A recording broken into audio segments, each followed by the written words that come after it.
All right. Hello, everybody. This is page 3 of my Kubert school homework. Just to give you the quick overview, I'm starting to post these over at Instagram now.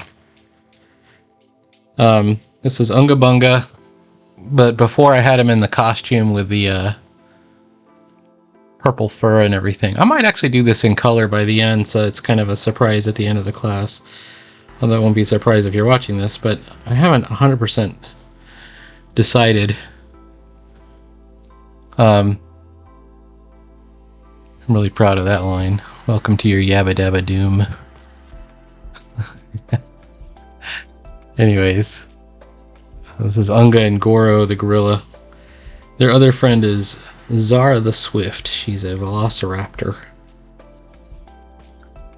And she gets taken control of by our bad guy, Opep. She's not dead or anything. She's not like a zombie, but she's under control. Now, I'm in the process of finishing this. I put this on 2 layers. I like to be economical with my layers. So what I'm going to do is take this layer with a spiral and lower it down. I might actually end up replacing this with tones, because I've started to use some tones. I think I might actually use some duotone type stuff. You can see my pencils in the background. Let me show you what it looks like without the pencils here. It's actually going fairly minimal on my roughs. But, you know, I found out something kind of interesting. In the last class, our teacher, Gavin Smith, had just gotten back from C2E2 and was showing us some things he traded for. He had traded for a piece of original Joe Kubert artwork.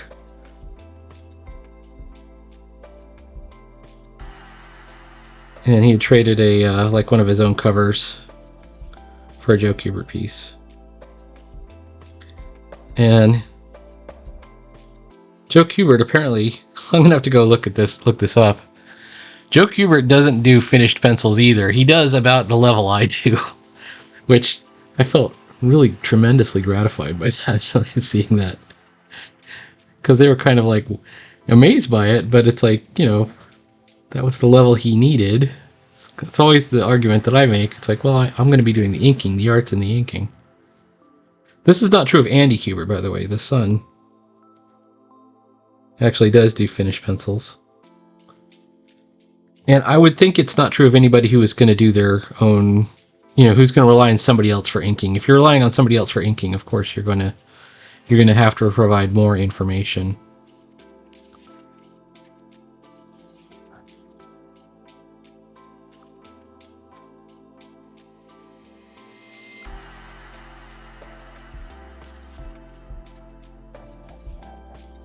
So anyways, happy Friday, everybody. I'm skipping work today. It's actually my birthday.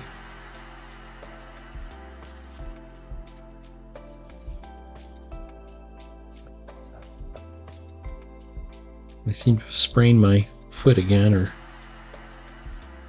stressed my Achilles tendon. I have a good reason to skip work today, other than my birthday, which is good enough reason. Alright. Yeah, I thought I would try and do something kind of creative with the background. Let's remove it entirely for a second, and actually it's removed the pencils.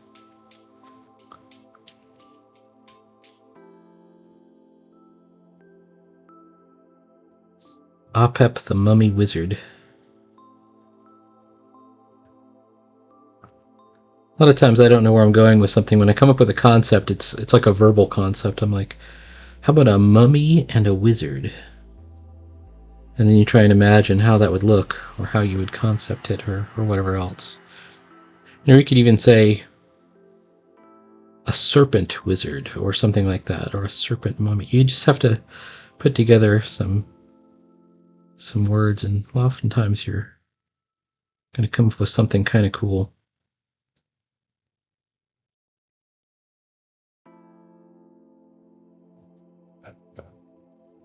So there he is in all his glory. Oops. This is the ramen pen, by the way. I think I mentioned this in the last video. And it's a great brush pen. Although it has a really weird, disconcerting thing on the edge of the pen that I don't know if I like so much. I'm going to have to look up the origins of it. I think it's called the ramen pen because there's an artist named Ramen who may have created it. It's mentioned on the Retro Supply website.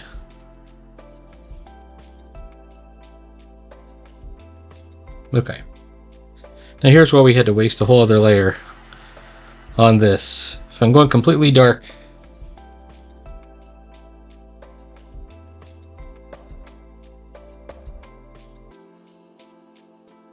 it's really hard to incorporate that spiral in there. My spiral, I didn't do the greatest job. But I thought I might do some trickery and do it in tones. And I'll show you how. Okay.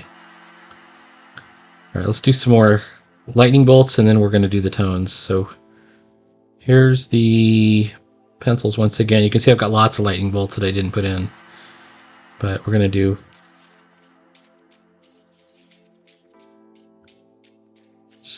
So you can see that there's no holding lines. What we're seeing is just erasing.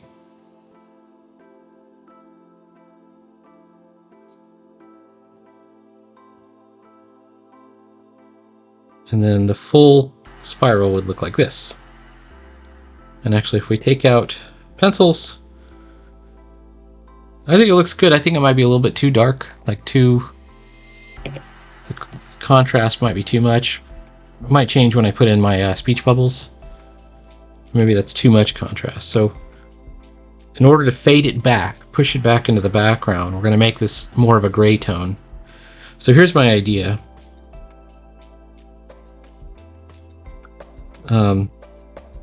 We're going to call this... We're going to make another layer. And we're going to put this layer on top of this layer. And call this... Oh, and make this alpha locked. And call this a clipping mask. Is that right? Yes. And then I'm going to grab my halftones. Not these halftones, but I want to use some duo shade style. So this is a... I don't know if you can see this. It's a 45-degree line. And I could even go with the dark one. Let's use the dark one, just to see. Now, if I did this correctly, I'm not 100% sure that I did. I did not. Oh, it's this layer. No, I didn't do it. I'm trying to remember how to do this. Is it mask?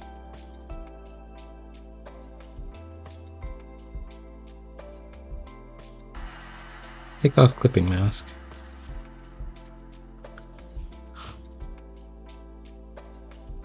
Oh, I know how to do it. Okay, let's do it this way. Let's take that back off. Delete. This is a blank layer.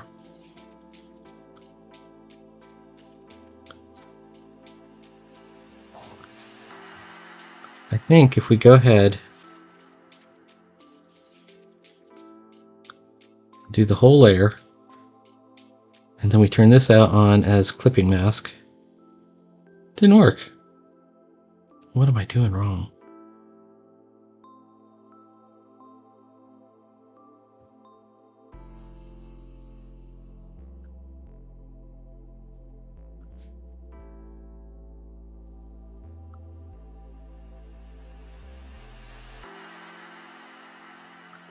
There's got to be a way to do this, and I just got to remember how to do it.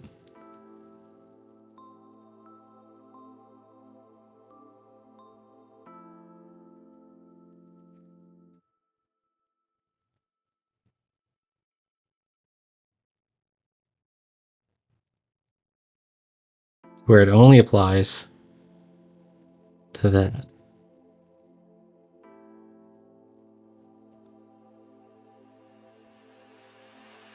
Well, let's delete that layer again. I'll add it back in.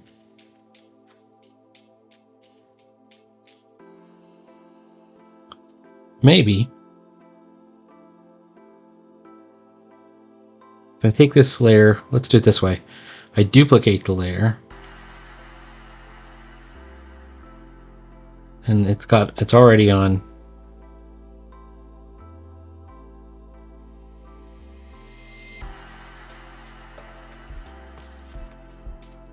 Aha, that actually kind of worked.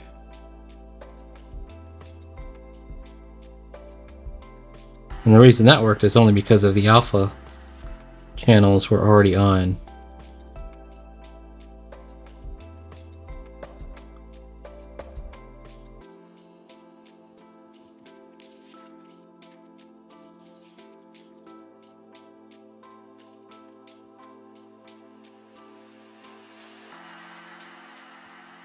I'm a little bit disappointed with this because this is more gray than black.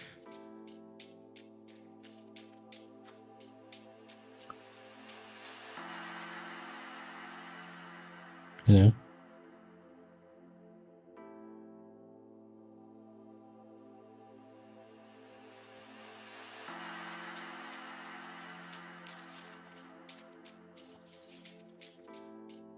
So if I take this and clear it.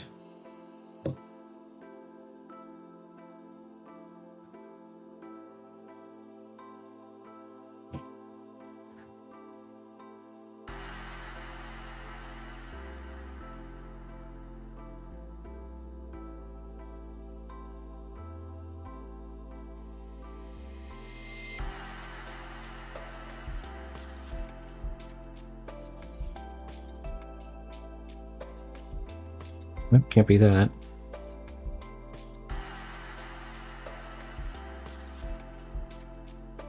Can't be that.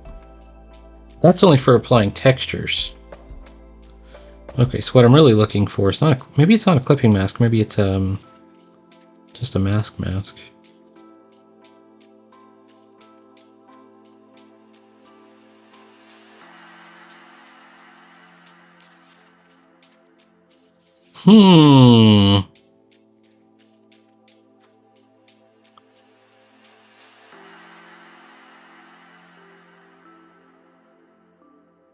It's not fill layer.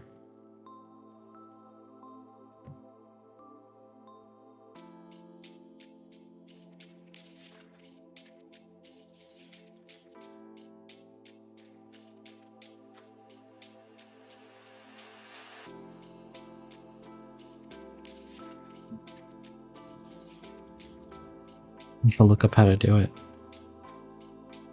Oh, in the meantime.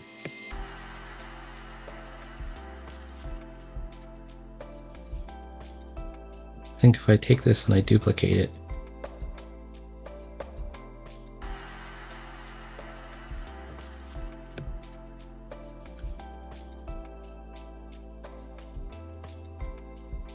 Oh boy.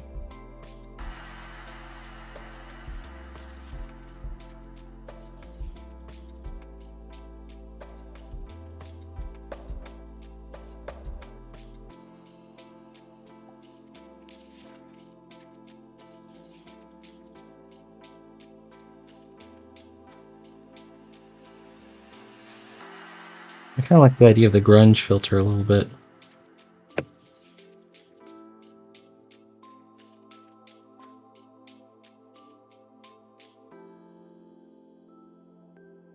What if instead of doing that, we could try something else?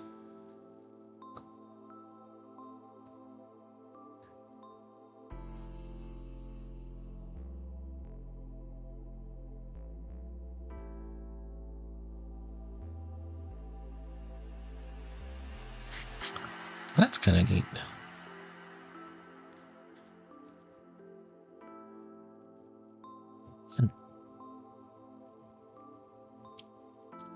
Let's use that. We'll head over to Bubbles. and grab the technical pen and the color black. And for right now, we're going to turn this layer off because it's confusing. Okay, how about this?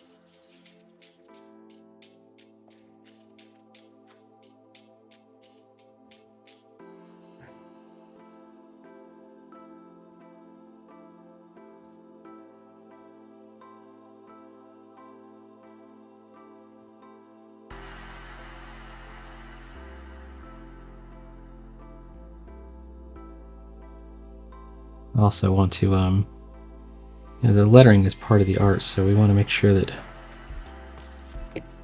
we have emphasis. Primordial echo of a savage order.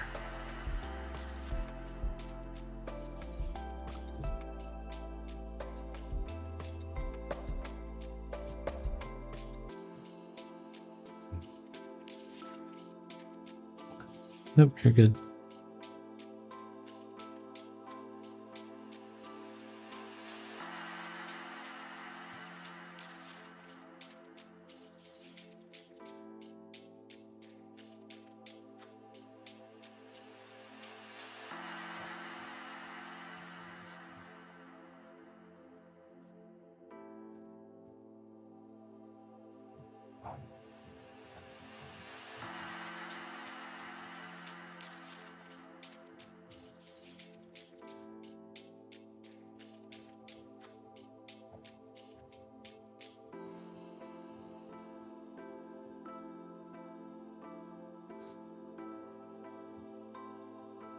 And in this way, we can emphasize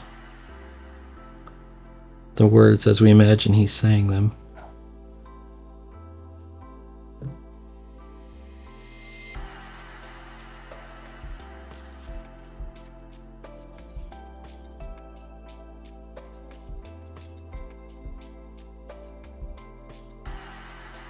Okay.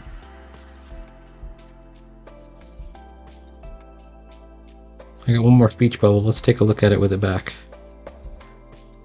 I think it looks good. I think we want to go harder on the halo around his head so that we can separate him further from the background. I think that the teacher will probably ding me for that if I don't.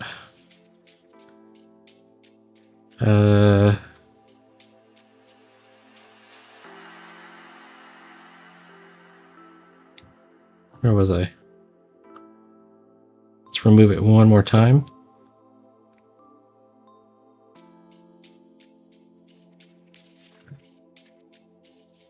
With the deep magic.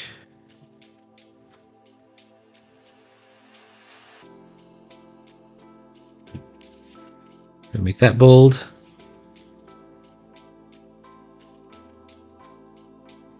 We're gonna make that, not only we're gonna make these words bold, we're gonna scooch them to 13 point type.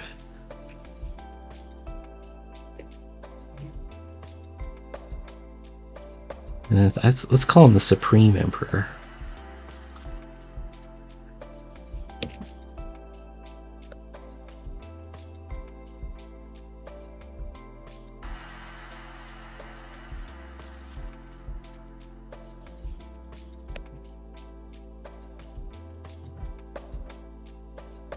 Looking good.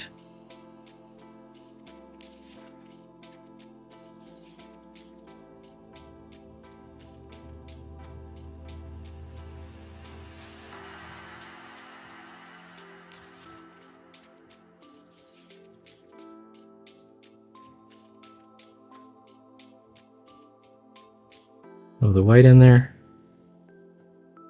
Bring back the craziness. And tell you what, let's go ahead and we're gonna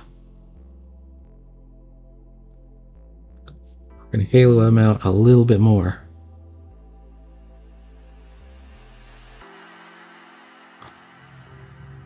By haloing out, I'm just mean we're gonna race around him so that we have more space between him and the background.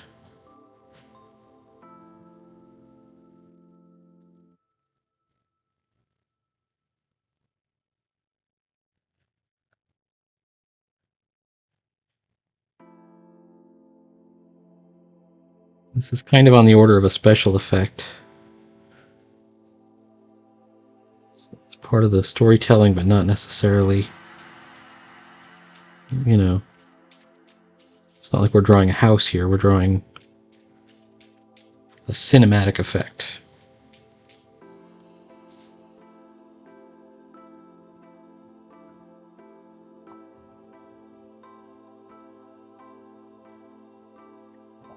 To make this even better, we could even do sound effects, but I'm running out of time, so I'm not going to do those until a bit later. But that's looking pretty good. What do you think? Please like, follow, and subscribe. There'll be more comics later. I should have this sucker wrapped up by, I hope, the end of today. By Saturday morning at the latest. I've got this whole panel left to do at the bottom, but it's only a 3-panel page.